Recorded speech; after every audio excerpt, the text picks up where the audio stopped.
তাহলে এ পর্যন্ত যে 4টি মৃত্যুর ঘটনা ঘটল, তার প্রথমজন মারা গেলেন হৃদযন্ত্রের ক্রিয়া বন্ধ হয়ে, দ্বিতীয়জনের রক্তে বিষক্রিয়া ঘটিত কারণে, তৃতীয়জন আত্মহত্যা করলেন, আর চতুর্থজন ধনুষ্টঙ্কারের শিকার। প্রত্যেকটি মৃত্যুর কারণই সম্পূর্ণ বিভিন্ন। ডক্টর আমিন বিষণ্ণ মুখে কেবল ঘাড় নাড়লেন। আপনার কি মনে হয়েছে কখনো এই 4টি মৃত্যুর ঘটনার মধ্যে কোনো যোগসূত্র রয়েছে?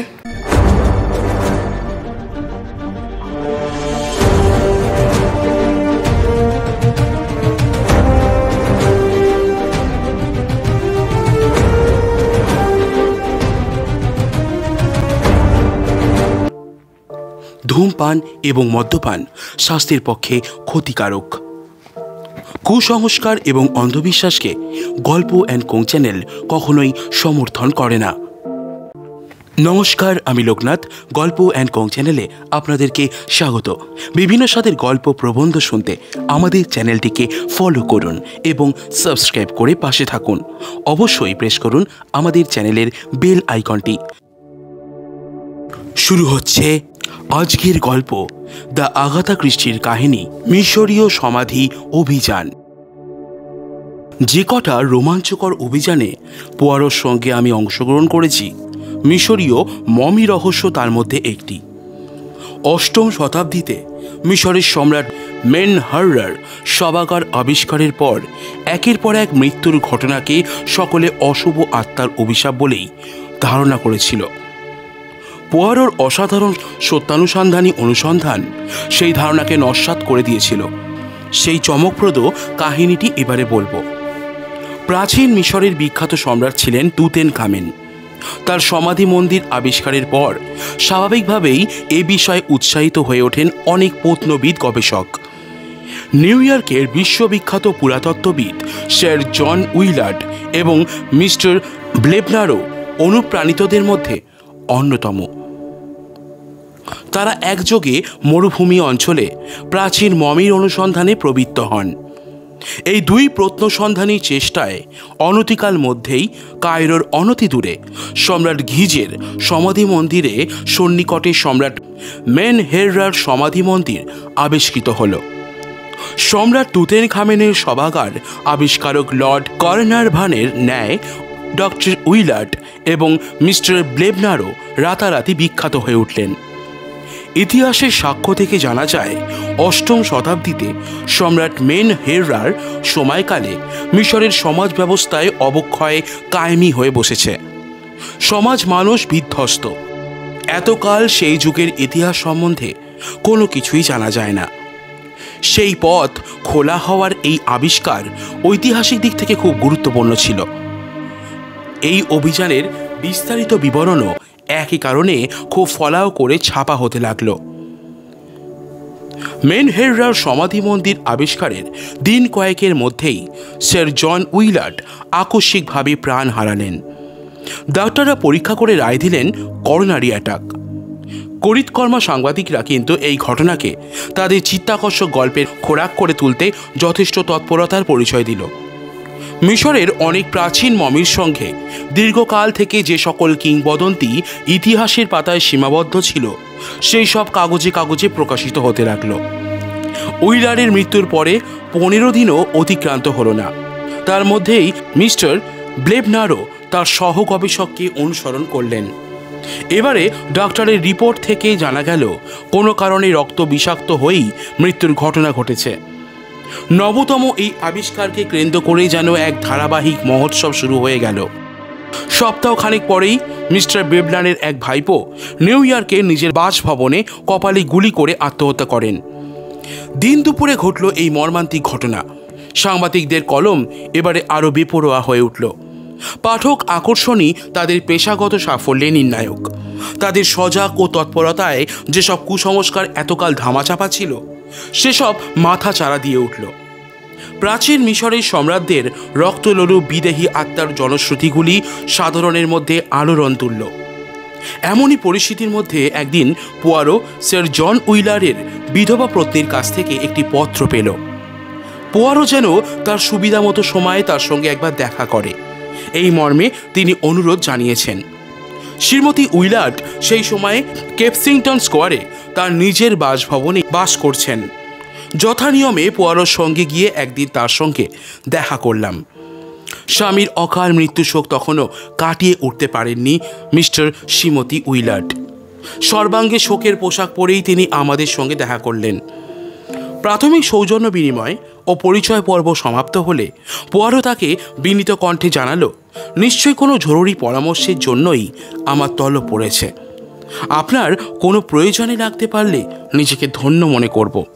শ্রীমতী উইলার্ড বললেন, আপনি সদাব্যস্ত মানুষ, বিশ্বব্যাপী আপনার পরিচিতি।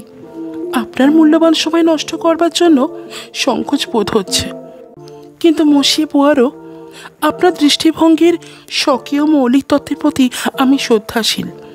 এই মুহূর্তে আপনার সাহায্য আমার প্রয়োজন। এক মুহূর্ত থেমে শ্রীমতী উইলার্ড পুনরায় বললেন, আচ্ছা মসিয়ে পোয়ারো, আপনি কি অলৌকিকে বিশ্বাসী? পোয়ারো চিন্তান্বিতভাবে মাথা ঝুঁকিয়ে বলল, মনে হলো মনের গভীরে, কিন্তু যেন প্রবলভাবে যাচাই বাছাইয়ের চেষ্টা করছে। মুহূর্তকাল পরে মাথা তুলে বলল, ম্যাডাম, আপনার প্রশ্নের উত্তর এক কথায় দেওয়া সম্ভব নয়। এসব ক্ষেত্রে ব্যক্তিগত চিন্তাভাবনায় ভূমিকাটিকে অবহেলা করা যায় না। আপনি নিশ্চয়ই স্যার উইলার্ডের মৃত্যুর প্রসঙ্গেই এই প্রশ্ন করেছেন। হ্যাঁ, সেই বিষয়ই। দুর্ভাগ্যজনক এই মৃত্যুর ব্যাপারে কোন তদন্ত কার্য কি জরুরি হয়ে পড়েছে বলে মনে করছেন?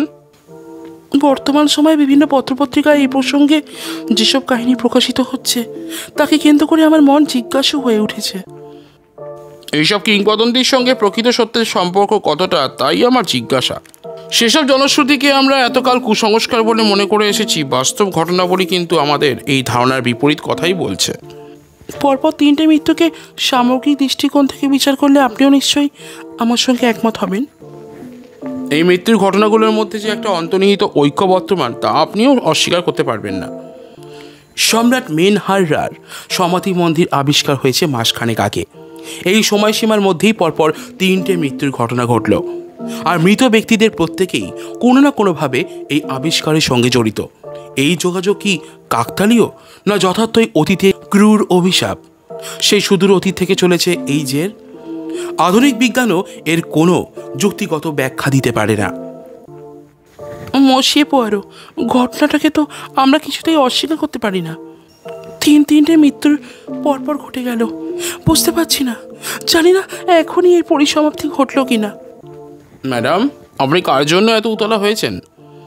শ্রীমতী উইলার্ড বিষণ্ণ উদ্বেগের সঙ্গে বললেন, আমার ছেলের জন্য। সেই একমাত্র সন্তান আমাদের।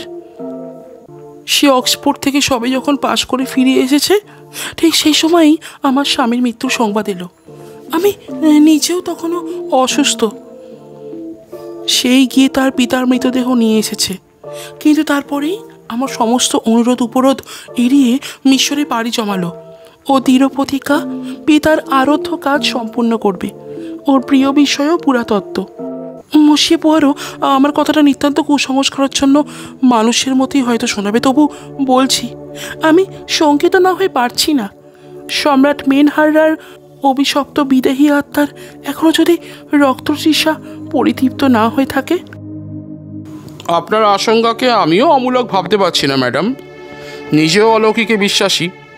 এর প্রভাব যে কত গভীর এবং ব্যাপক তা বাইরে থেকে সবসময় বোঝা যায় না। আমি চমকে উঠলাম পোয়ারোর কথা শুনে। নিজের কানকেও যেন বিশ্বাস করতে পারছিলাম না। ও যে অশুভ শক্তিতে বিশ্বাস করে তা আমি প্রথম শুনলাম।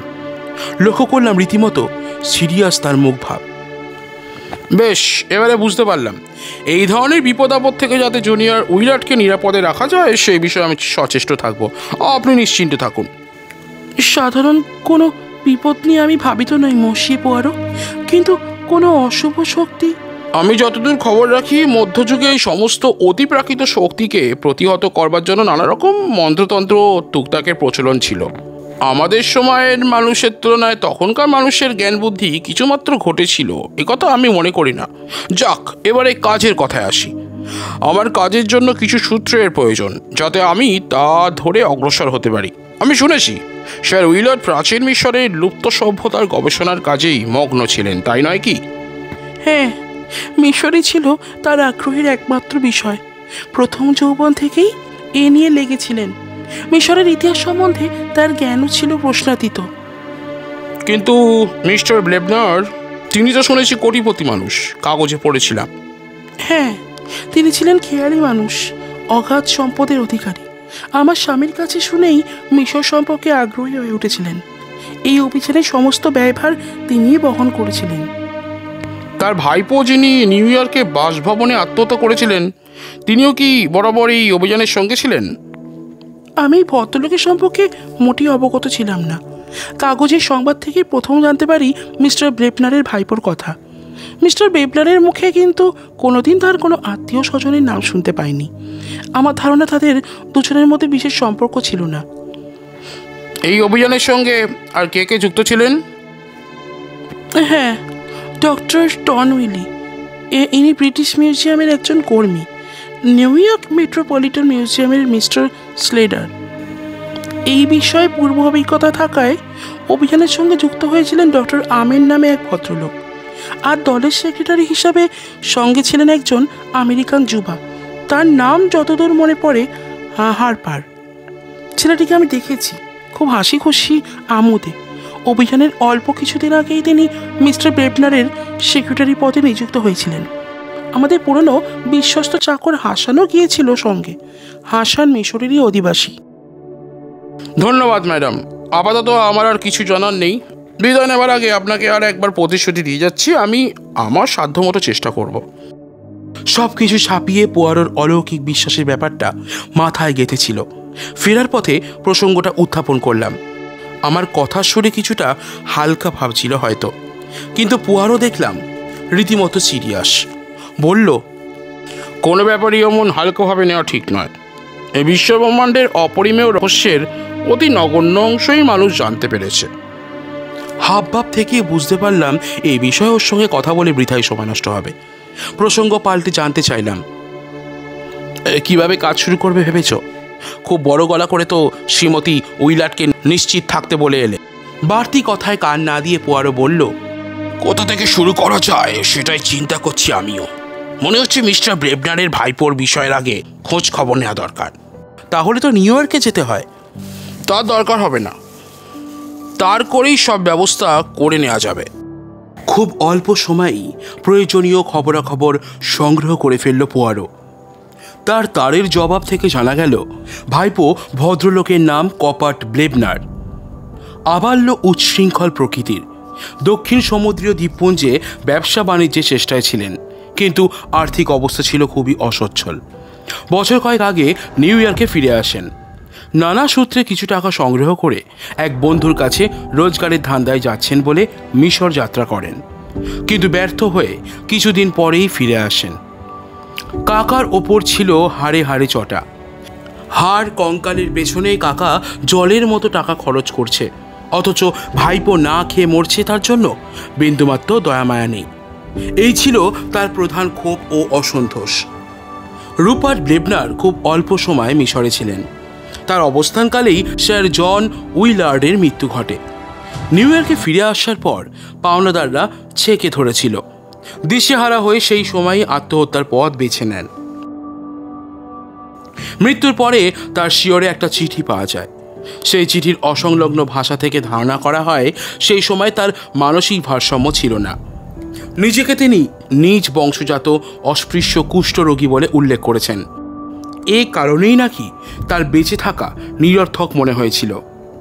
সংগৃহীত যাবতীয় তথ্যাদির ভিত্তিতে নিজের বুদ্ধিমত্তা ও অনুমান শক্তিকে কাজে লাগিয়ে গোটা ব্যাপারটাকে একটা নিজস্ব রূপ দিলাম। পোয়ারোর ওসব মিশরীয় ভূতের গালগল্প একেবারে ছেটে বাদ দিয়ে দিলাম। প্রাচীন বিষয়ের কর্মকাণ্ডের মধ্যে আমি স্পষ্টই একটা আধুনিক অপরাধের সূত্র আবিষ্কার করে ফেললাম। আমার বিশ্লেষণটা এই রকম: অর্থের লোভেই কপাট তার কাকাকে বিষ প্রয়োগে হত্যা ষড়যন্ত্র করেছিল। ভুলবশত সেই বিষ পান করে স্যার উইলার্ড মারা যান। এই ঘটনায় হতবুদ্ধি কপাট তড়িঘড়ি নিউ ইয়র্কে ফিরে আসেন। এখানে পৌঁছাবার পর কাকার মৃত্যু সংবাদ পেলেন। অকারণে নিরপরাধ একজন মানুষকে হত্যার পরে ধীরে ধীরে অনুশোচনার সৃষ্টি হয়েছিল তার মনে। এই অসহনীয় মানসিক পীড়ার হাত থেকেই রেহাই পাবার জন্য আত্মহত্যার পথ বেছে নিয়েছিলেন। মনোপুত হলো বেশ আমার থিওরিটা। সৎসায় শুনিয়েও দিলাম পোয়ারোকে। শুনল ধৈর্য ধরে, পরে বলল, তোমার বিশ্লেষণী ক্ষমতার প্রশংসনীয়, সন্দেহ নেই। হয়তো এটাই প্রকৃত ঘটনা, কিন্তু একটা বিষয় তুমি এড়িয়ে গেছো হেস্টিংস। তুমি দেখছি সম্রাট মেন হার্রার অভিশপ্ত আত্মার প্রভাবটা একেবারেই আমল দাওনি। এবারে মনের কথাটা শ্লেষের সঙ্গেই ব্যক্ত করলাম। ওসব ভূত প্রেতের গল্পে তুমিও দেখছি খুব ঘাবড়ে গেছো, তাহলে ওসব বিশ্বাস করো? এসব প্রশ্ন নিয়ে পরে আলোচনা করা যাবে, চলো আগে মিশর থেকে ঘুরে আসা যাক। বললাম, বৈচিত্র্যের সত্য পাওয়া যাবে, মন্দ কি বলো তাহলে? 1 সপ্তাহ পরেই আমরা ক্রূর সূর্য আর বালি বিস্তীর্ণ মরুভূমিতে এসে পৌঁছালাম। ধুলো, বালি, গরম আর ঘামে আমাদের কাব্যের চেহারাই আর স্বাভাবিক রইল না। বেচারা পুয়ারো তো একেবারেই বিধ্বস্ত। মার্সেলিন থেকে আলেকজান্দ্রিয়া পৌঁছে আমরা গাড়ি করে কায়রো হাজির হলাম। সেখান থেকে ডেরা নিলাম মেন হাউস হোটেলে। এখান থেকে চারপাশেই চোখে পড়ে অসংখ্য পিরামিড। এখানে মাথার ওপরে সূর্যের অবিরাম অগ্নিবর্ষণ আর হাওয়ায় বালির রাশি। পোশাক পরিচ্ছেদের বালির পলেস্তারা ঝাড়বার জন্য একটা ব্রাশ নিত্য সঙ্গী করে নিয়েছে পোয়ারো। ওর সযত্ন লালিত গোফের গোড়া বেয়ে যখন ঘাম ঝরে, ওর চেহারাটা তখন দেখার মতো হয়। এরই মধ্যে আমরা মিশরের সৌন্দর্য কিছু কম উপভোগ করলাম না। স্প্রিংসের আধা সিংহী আর মানসী প্রস্তর মূর্তি আর সুনির্দিষ্ট জ্যামিতিক আকৃতির পিরামিডগুলো সোনা রঙের ধুধু মরুভূমির পটভূমিতে বড় রোমাঞ্চকর লাগছে। যাই হোক, একসময় ভাড়া উটের পিঠে চেপে দীর্ঘ মরুপথ অতিক্রম করে আমরা উদ্দিষ্ট ক্যাম্পে এসে পৌঁছালাম। চলন্ত উটের পিঠে স্থির হয়ে বসে থাকা যে কি এক নিদারুণ অভিজ্ঞতা, জীবনে সেই প্রথম আমাদের উপলব্ধি হলো। উটের পিঠ থেকে নামতেই জামা প্যান্ট শার্ট পরা, মাথায় সোলার টুপি এক ভদ্রলোক এসে আমাদের অভ্যর্থনা জানালেন। মরুভূমির দেশে পোড়া পুরোপুরি তামাটে বর্ণের এক মানুষ। বললেন, আপনারা নিশ্চয়ই মসিয়ে পোয়ারো এবং ক্যাপ্টেন হেস্টিংস। যথাসময়েই আপনাদের তার আমরা পেয়েছি, কিন্তু আকস্মিক একটা দুর্ঘটনার জন্য আমরা কেউ কায়রোয় উপস্থিত হতে পারিনি। পোয়ারো কোটের পকেট থেকে ব্রাশ করে শরীরের ধুলো ঝাড়তে ঝাড়তে থমকে গেল। শঙ্কিতভাবে প্রশ্ন করল, আবার কোনো মৃত্যুর ঘটনা নাকি? বিষণ্ণ কণ্ঠে ভদ্রলোক বললেন, হ্যাঁ, মৃত্যু। আমারই আমেরিকান সহকর্মী মিস্টার স্নেডার। সংযত কণ্ঠে পোয়ারো জানতে চাইল মৃত্যুর কারণ। ধনুষ্টঙ্কার। চমকে উঠলাম আমি। মুহূর্তের মধ্যে অনির্বচনীয় এক শিহরণ জাগানো অনুভূতি আমার চেতনাকে যেন ঝংকার তুলল। কেমন যেন মনে হলো সম্রাট মেনহেরবার অভিশপ্ত প্রেত শরীরের রক্ত তৃষ্ণায় অমোঘ আকর্ষণে আমাদের এখানে টেনে নিয়ে আনেনি তো। অস্ফুট স্বরে পোয়ারো বলল, খুবই অদ্ভুত ব্যাপার। আপনি কি এখানকার ডাক্তার? না, আমি ডাক্তার টনউইলি। ডাক্তার আমেনের কাছে গেলেই আপনারা সব জানতে পারবেন। ডক্টর টনউইলি যে ব্রিটিশ মিউজিয়ামের কর্মী, একথা আমরা শ্রীমতী উইলার্ডের কাছ থেকে শুনে এসেছিলাম। ভদ্রলোক আমাদের এরপরে একটা বড় তাঁবুতে নিয়ে এলেন। সেখানে 3 জন ভদ্রলোক নিজেদের মধ্যে কোনো বিষয় আলোচনা করছিলেন। একজনের বয়স খুবই অল্প। সকলের সঙ্গেই আমাদের পরিচয় করিয়ে দিলেন। অল্প বয়স্ক যুবক সসম্ভ্রমে আমাদের অভিনন্দন জানালো। অন্যান্য সঙ্গীদের মতো তার চেহারা ততটা রোদে পোড়া হয়নি। মুখে মায়ের চেহারার আদল রয়েছে। হতাশা আর উৎকণ্ঠার ম্লান ছায়া জড়িয়ে রয়েছে চোখে মুখে। জুনিয়র উইলার্ডের নিদারুণ মানসিক পীড়ার আঁচ পেতে আমাদের বিলম্ব হলো না। অপর 2 ভদ্রলোকের একজন ডক্টর আমেন, বয়স 30-এর কোঠায়, মাথার একপাশে চুলে তাম্র বর্ণের আভাস। অপরজন সেক্রেটারি মিস্টার হারপার, ছিমছাম চেহারা, চোখে হর্ন রিমের চশমা। প্রাথমিক আলাপ পরিচয় এবং কিছু কাজের কথা শেষ হলে মিস্টার টনউইলি ও হারপার তখনকার মতো নিজেদের কাজে চলে গেলেন। তাঁবুতে আমাদের সঙ্গে রইলেন জুনিয়র উইলার্ড আর ডাক্তার আমেন। মসিয়ে পোয়ারো, পরের পর দুর্ঘটনা যেভাবে ঘটে চলেছে এক কথায় অবিশ্বাস্য। হঠাৎ করেই কথা বন্ধ করে থমকে গেলেন জুনিয়র উইলার্ড। দেখলাম পোয়ারো স্থির চোখের দিকে সবিস্ময়ে তাকিয়ে রয়েছেন। পোয়ারো যেন অন্তর্ভেদী দৃষ্টি মেলে জুনিয়র উইলার্ডকে পরিমাপ করল। ধীরে ধীরে বলল, এরপরও কি আপনি আপনার স্বর্গত পিতার আরাধ্য কার্য চালিয়ে যেতে আগ্রহী? দৃঢ় স্বরে উইলাট বললেন, নিশ্চয়ই, অদৃষ্টে যাই থাকুক, কাজ আমি সম্পূর্ণ করব। ডক্টর আমেনেরও কি তাই অভিমত? স্মিত হেসে ভদ্রলোক নির্দ্বিধায় যোগ করলেন, কাজ ছেড়ে যাবার প্রশ্নই আসে না। পোয়ারো আপন মনে মাথা ঝাঁকালো, বলল, পারিপার্শ্বিক পরিস্থিতি দেখছি খুবই জটিল। আচ্ছা, মিস্টার স্নেডার কখন মারা গেলেন? আজ 4 দিন। আপনি স্থির নিশ্চিত তার ধনুষ্টঙ্কার হয়েছিল? অবশ্যই। আপনি তো জানেন স্টিক পাইপ বিষের প্রতিক্রিয়াও শরীরে ধনুষ্টঙ্কারের মতোই হয়। এখানে সেরকম কিছু ঘটেনি তো? আপনার ইঙ্গিত আমি বুঝতে পারছি মসিয়ে পোয়ালো, কিন্তু এটি যে ধনুষ্টঙ্কারের কেস তাতে কোনো সন্দেহ নেই। প্রতিষেধক ইঞ্জেকশন কি দেওয়া হয়নি? হ্যাঁ, দিয়েছিলাম। কোনো দিক থেকেই ত্রুটি ছিল না। প্রতিষেধক আপনার সঙ্গেই থাকে? না, কায়রো থেকে আনানো হয়েছিল। এখানে ধনুষ্টঙ্কারের দ্বিতীয় কোনো ঘটনা কি ঘটেছে? না, আর ঘটেনি। আচ্ছা, মিস্টার ব্লেবনারের মৃত্যুও তো ধনুষ্টঙ্কার ঘটিত ছিল, তাই না? না, হাতির একটা আঙুল সামান্য ছিঁড়ে গিয়েছিল, গুরুত্ব দেননি। পরে সেই ক্ষতই বিষিয়ে রক্ত দূষিত করে দিয়েছিল। অবশ্য দুয়ের আনুষঙ্গিক লক্ষণাদি প্রায় একই রকম। তাহলে এ পর্যন্ত যে 4টি মৃত্যুর ঘটনা ঘটল, তার প্রথম জন মারা গেলেন হৃদযন্ত্রের ক্রিয়া বন্ধ হয়ে, দ্বিতীয় জনের রক্তে বিষক্রিয়া ঘটিত কারণে, তৃতীয় জন আত্মহত্যা করলেন, আর চতুর্থ জন ধনুষ্টঙ্কারের শিকার। প্রত্যেকটি মৃত্যুর কারণই সম্পূর্ণ বিভিন্ন। ডক্টর আমেন বিষণ্ণ মুখে কেবল ঘাড় নাড়লেন। আপনার কি কখনো মনে হয়েছে এই 4টি মৃত্যু ঘটনার মধ্যে কোনো যোগসূত্র রয়েছে? অর্থাৎ আমি বলতে চাইছি। এক মুহূর্ত বিরতি দিয়ে পোয়ারো ফের বলল, সম্রাট মেনহার্ডার প্রেত শরীর স্তব্ধ হয়ে উঠতে পারে এমন কোনো কাজের সঙ্গে কি এই 4 জন যুক্ত ছিলেন? ডক্টর আমেনের কপালে ভাঁজ দেখা দিল। পোয়ারোর মুখের ওপর তার দৃষ্টি স্থির হয়ে রইল এক মুহূর্তে। পরে বললেন, মসিয়ে পোয়ারো, আমি দুঃখিত, ওসব তো খবরের কাগজের গল্প। জুনিয়র উইলাটও অস্ফুট কি বিড়বিড় করলেন বোঝা গেল না, তবে মুখ ভারে অস্বস্তি ফুটে উঠল। পোয়ারো নিজের মনেই বলে চলল, ওসব প্রাচীন কিংবদন্তি কি আপনি বিশ্বাস করেন না? শুনছেন আগাথা ক্রিস্টির কাহিনী মিশরীয় সমাধি অভিযান। এখনো আমাদের চ্যানেলটিকে সাবস্ক্রাইব না করে থাকলে অবশ্যই করে নিন। আবার গল্পে ফেরা যাক। আমি বিজ্ঞানের ছাত্র, যা প্রত্যক্ষ নয় তা নিয়ে সময় নষ্ট করা আমার পছন্দ নয়। পোয়ারো ঈষৎ মিশ্রিত স্বরে বলে উঠল, তাহলে কি আপনি মনে করেন প্রাচীন মিশরে কোনো বিজ্ঞান ছিল না? কোনো উত্তরের জন্য অপেক্ষা না করেই পোয়ারো জানতে চাইল, স্থানীয় অধিবাসী যারা এখানে কাজ করছে এই বিষয়ে তাদের ধারণা আছে কোনো? এরা সকলেই কুসংস্কারাচ্ছন্ন নিরক্ষর আদিবাসী। সুশিক্ষিত শ্বেতাঙ্গদের মধ্যে যখন আতঙ্ক দেখা দিয়েছে, সব ওদের মধ্যে ভয় সঞ্চারিত হওয়া তো সাধারণ কথা। তবে মাছোয়া যে কোনো বিদেহী প্রেত এখনো পর্যন্ত কোনো আদিবাসীর ক্ষতি করেনি। পর বিড়বিড় করে বলল, বিষয়টা নিঃসন্দেহে ভেবে দেখার মতো। মসিয়ে পোয়ারো, জুনিয়র উইলার্ড বললেন, ভূত প্রেতের আজগুবি গল্পগুলোর কোনোই বাস্তব ভিত্তি নেই। সম্ভবত প্রাচীন মিশরকে ধরাছোঁয়ার বাইরে রাখার জন্যই কোনো এক সময়ের এসব সুকৌশলে প্রচার করা হয়েছিল। ইতিমধ্যে পোয়ারো তার কোটের পকেটের ভেতর থেকে একটা জরাজীর্ণ পুঁথি বার করে টেবিলের ওপর রাখল।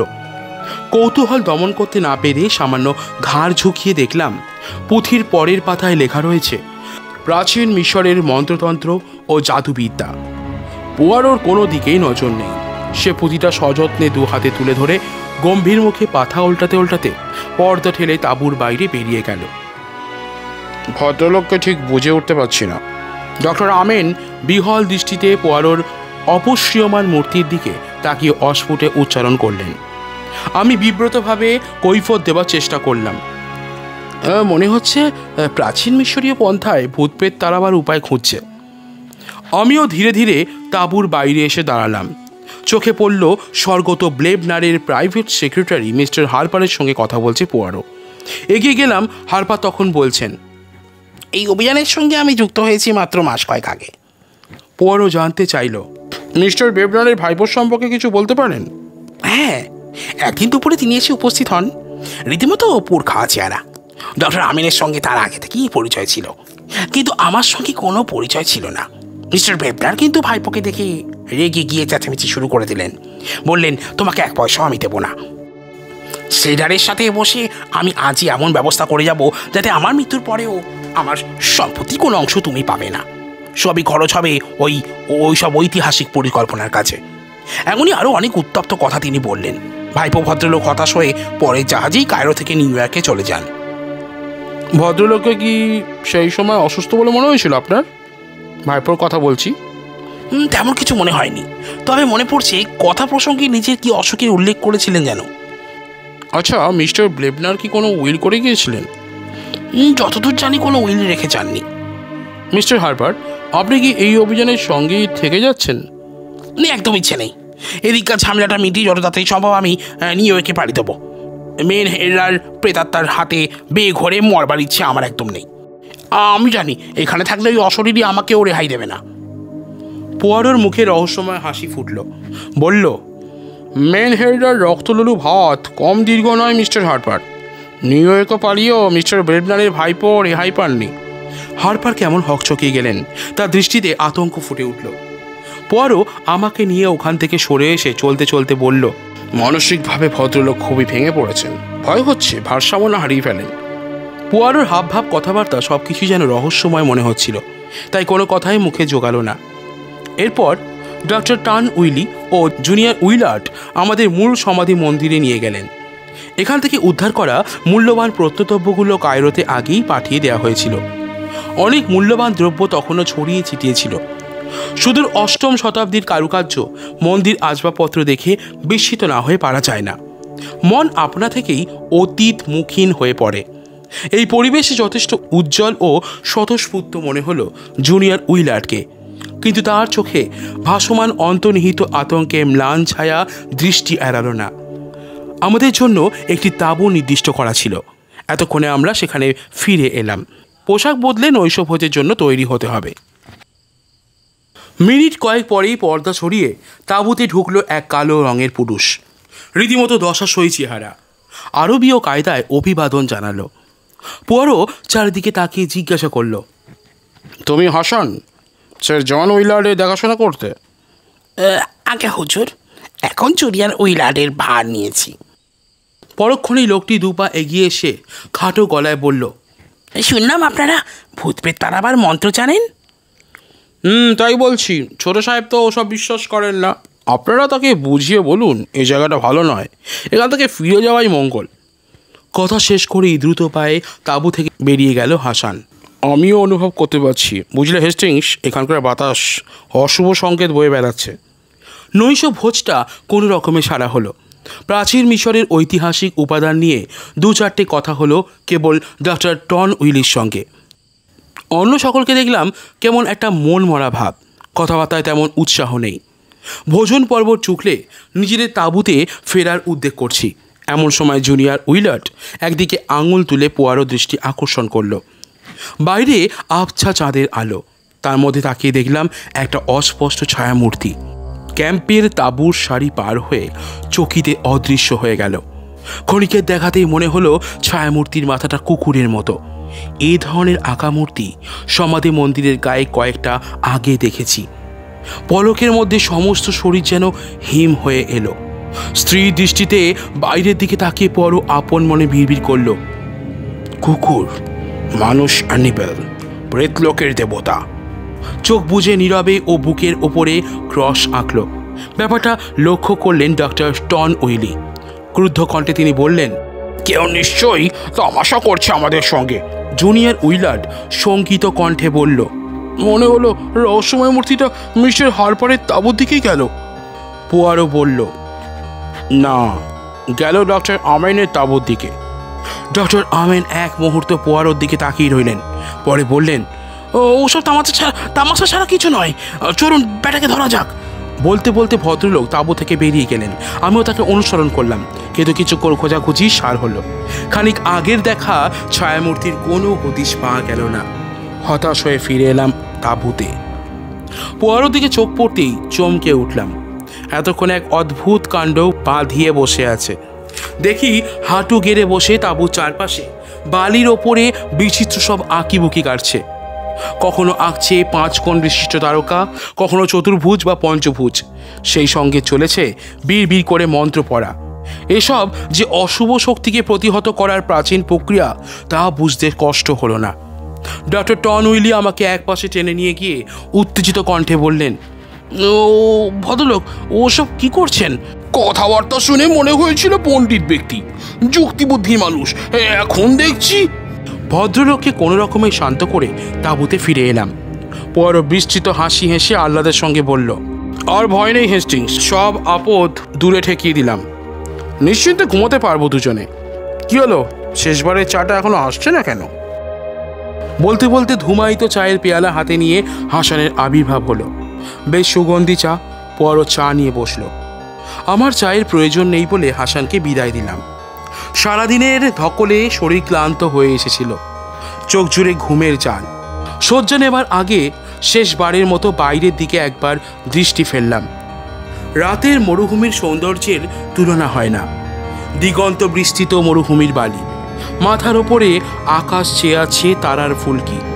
ভাবতে আশ্চর্য লাগে, এই নিষ্করুণ মরুবালুকা রাশির মধ্যেই বিরাট এক সভ্যতার উত্থান পতন ঘটেছে। পোয়ারোর কোনো সারা শব্দ পাওয়া যাচ্ছিল না। ফিরে তাকিয়ে দেখি চিৎপাত হয়ে সোফার ওপরে শুয়ে আছে, পাশে শূন্য চায়ের কাপ। কিন্তু এ কি? পোয়ারো সারা মুখে তীব্র যন্ত্রণার ছাপ, চোখ ঠিকরানো, ভয় কম্পিত। উল্টে গেল। লাফিয়ে বাইরে গিয়ে ডক্টর আমিনকে ডাকলাম। তিনিও সঙ্গে সঙ্গে ছুটে এসে তাঁবুতে ঢুকলেন। কি ব্যাপার? আমার বন্ধু হঠাৎ কেমন অসুস্থ হয়ে পড়েছে, ওই চাটা পান করার পরেই। হাসান দিয়ে গেল।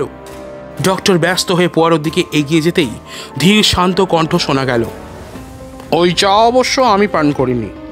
আমাদের অবাক করে দিয়ে উঠে বসলো পোয়ারো, চোখে মিটমিটে হাসি, গোফের ফাঁকে রহস্যময় হাসি। বিষাক্ত বুঝতে পেরেই চাটা পান না করে সঙ্গে সঙ্গে একটা ফ্লাক্সে ঢেলে রেখেছি। সেই সময় হেস্টিংস মুগ্ধ হয়ে মরুভূমির সৌন্দর্য উপভোগ করছিল।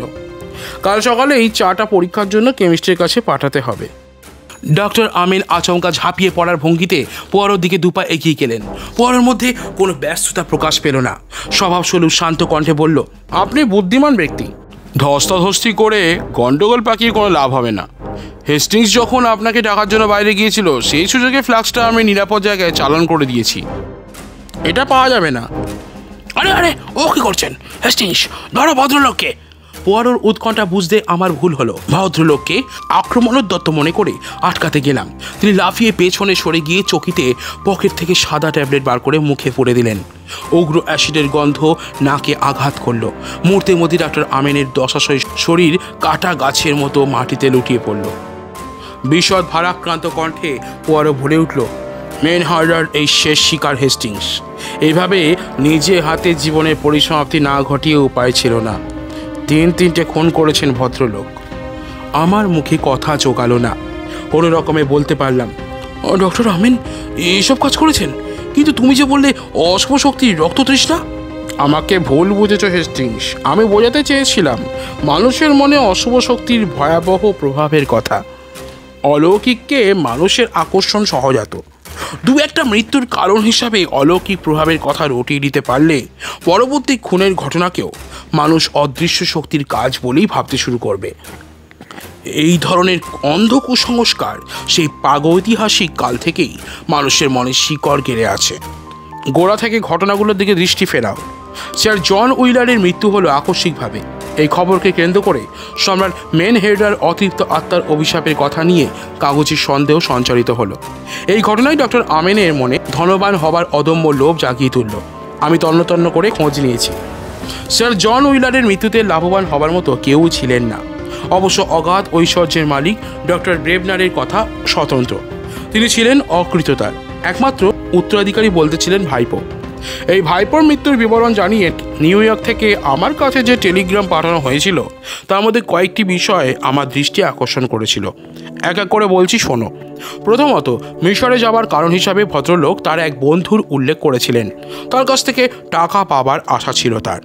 আপাত দৃষ্টিতে বন্ধু বলতে তার কাকার কথাই মনে আসে, কিন্তু কাকার নাম উল্লেখ করার কোনো বাধা ছিল না। তবে কেন তিনি বন্ধুর কথা বললেন, এখানেই আমি সন্দেহ করলাম। বন্ধু বলতে কাকা নয়, নিশ্চয়ই কোনো অন্তরঙ্গজনের কথাই বলতে চেয়েছেন। দ্বিতীয়ত দেখো, ভদ্রলোক এমনই নিঃসম্বল ছিলেন যে মিশরে যাবার খরচ জোগাড় করেছিলেন নানা জনের কাছ থেকে চেয়ে চিনতে। এই অবস্থায় কাকার কাছ থেকে ফিরে আসতে হলো একেবারে শূন্য হাতে। এই যদি ঘটনা, তাহলে নিউ ইয়র্কে ফিরে আসার জাহাজের ভাড়া তিনি পেলেন কোথায়? তাহলে বোঝা যাচ্ছে সে টাকা কেউ তাকে ধার দিয়েছিল। কিন্তু আর তো তোমার কল্পনা সঠিক ব্যাখ্যা বলে মনে করতে পারছি না। পারবে বন্ধু, পারবে, আগে আমাকে বলতে দাও। দেখো, সচরাচর অনেক গুরুতর কথাই আমরা হালকাভাবে বলে থাকি, তাই অনেক সুনির্দিষ্ট সত্য কথাও হালকা সুরে প্রকাশ পায় বলে আমরা বিশেষ আমল দিই না। রুপার্ট ব্লেবনারের ক্ষেত্রেও এরকমই ঘটেছে। তার মৃত্যুকালীন চিঠির কথাগুলো স্মরণ করো। নিজেকে তিনি কুষ্ঠরোগী বলে উল্লেখ করেছিলেন, কিন্তু বক্তব্যের অসংলগ্নতার জন্য কেউ সে কথা বিশ্বাস করেনি। ভেবেছে অসংলগ্ন মনের পোলা, কিন্তু প্রকৃত ঘটনা হচ্ছে যুবক ব্লেবনার নিজেকে একজন কুষ্ঠরোগী বলেই মনে প্রাণে বিশ্বাস করত। এরকম মনে করবার কারণ? এটাকে তুমি কুটিল মনের চতুর আবিষ্কার বলতে পারো। রোজি রোজগারের ধান্দায় রুপার্ট ব্লেবনারকে কিছুদিন দক্ষিণ সমুদ্রের দ্বীপপুঞ্জে বসবাস করতে হয়েছিল। ফিরে এসেছিলেন সেখানকার জল হাওয়া থেকে একরকম চর্মরোগ নিয়ে। ডক্টর আমিন ছিলেন তার পুরনো বন্ধু। ডক্টর বন্ধু রোগটাকে কুষ্ঠ বলেই সন্দেহ প্রকাশ করেছিলেন। এখানে আসার পর লক্ষ্য করলাম দুজনের পক্ষে এইসব হত্যাকাণ্ড ঘটাবার সুযোগ বেশি। তাদের একজন সেক্রেটারি মিস্টার হারপার, অপরজন ডক্টর আমিন। এই দুজনের মধ্যে আবার ডক্টর আমিনের সুযোগই অবাধ, কেননা মৃত্যুর ঘটনাকে অন্যরকমভাবে সকলের চোখের সামনে তিনিই তুলে ধরতে সক্ষম। হারপারের সঙ্গে কথা বলে জানতে পারলাম রুপার্ট ব্লেবনারের সঙ্গে ডক্টর আমিনের পূর্ব পরিচয় ছিল। সেই সূত্রেই মনে ধনবান হবার স্বপ্ন জাগে। সেই সুযোগও তিনি পেয়ে গেলেন। সকলের চোখের আড়ালেই তিনি সুচতুরভাবে মিস্টার ব্লেবনারের কাটা আঙুলে দূষিত জীবাণু চূর্ণ করে তার মৃত্যু ঘটালেন। তিনি ছাড়া এই সুযোগ আর কারো ছিল না। ভাইপোর সম্পর্কে মিস্টার ব্লেবনারের মনের ভাব যাই থাক না কেন, শেষ পর্যন্ত তিনি যে কোনো উইল করেননি সেই খবর ডক্টর আমিন জানতেন। উইল না করে মারা গেলে তার সমস্ত সম্পত্তির উত্তরাধিকারী হবে ভাইপো। তার ব্যবস্থাও তিনি সুচারুভাবেই সম্পূর্ণ করলেন। কৌশলে কুষ্ঠরোগের আশঙ্কা ঢুকিয়ে দিলেন জুনিয়র ব্লেবনারের মনে, আর তারই পরিণতি হলো আত্মহত্যার ঘটনা। কিন্তু মিস্টার ব্লেবনারকে খুন করলেন কেন ডক্টর আমিন? এ ব্যাপারে এখনো সম্পূর্ণ নিশ্চিত নই আমি। তবে মিস্টার স্নেডার জুনিয়র ব্লেবনারকে চিনতেন, সেই সূত্রে তার মনে কিছু সন্দেহ হওয়া অসম্ভব নয়। একদিকে এরকম সন্দেহ, অপরদিকে ডক্টর আমিনের মনে হলো উদ্দেশ্যহীন হলেও আর একটা খুনের ঘটনা দরকার তার ছক সম্পূর্ণ করবার জন্য। মেন হার্ডার, বিদেহী প্রেতের সন্দেহ সকলের মনে জাগিয়ে দিতে পারলে প্রকৃত ঘটনা আড়াল করার ভালো সুযোগ হবে। খুনিদের মানসিক গতি প্রকৃতি খুবই বিচিত্র হেস্টিংস। একটা খুন করলে সফল হলে খুনির মনে আর একটা খুন করার বাসনা প্রবল হয়ে ওঠে। ক্রমশই এই বাসনা বাড়তে থাকে। সেই কারণেই জুনিয়র উইলার সম্পর্কে আমার মনে শঙ্কা দেখা দিয়েছিল। আজ নৈশভোজের সময় যে রহস্যময় ছায়ামূর্তি ধূসর চাঁদের আলোয় সকলে দেখল, সেটা ছিল হাসানের ছদ্মবেশ। এরকম মুখোশ পরে অভিনয় করার নির্দেশ আমিই তাকে দিয়েছিলাম। আমার উদ্দেশ্য ছিল এর প্রতিক্রিয়া ডক্টর আমিনের ওপর কীরকম হয় তার লক্ষ্য করা। বুঝতে পারলাম অমন একটা মূর্তি দেখেও মনের জোর হারালেন না। আমার ভূত প্রেতে মন্ত্রতন্ত্রে বিশ্বাস যে সত্যি নয়, ভান মাত্র তাও খানিকটা আঁচ করতে পেরেছিলেন তিনি। তার উপর সন্দেহের দৃষ্টি পড়েছে, সুতরাং পরবর্তী শিকার হিসাবে যে আমাকেই বেছে নেবেন এটা অনুমান করতে কষ্ট হয়নি আমার। আমি প্রস্তুত হয়েই ছিলাম। শুনছিলেন আগাথা ক্রিস্টির কাহিনী মিশরীয় সমাধি অভিযান। বিভিন্ন স্বাদের গল্প প্রবন্ধ শুনতে আমাদের চ্যানেলটিকে ফলো করুন এবং সাবস্ক্রাইব করে পাশে থাকুন। জয়েন বাটন প্রেস করে আমাদের চ্যানেলের মেম্বার হয়ে যেতে পারেন এবং থ্যাঙ্কস বাটন প্রেস করে আমাদের এককালীন আর্থিক সাহায্য করতে পারেন। দেখা হচ্ছে আপনাদের সাথে আবার নতুন গল্প নিয়ে। ভালো থাকবেন আপনারা সবাই।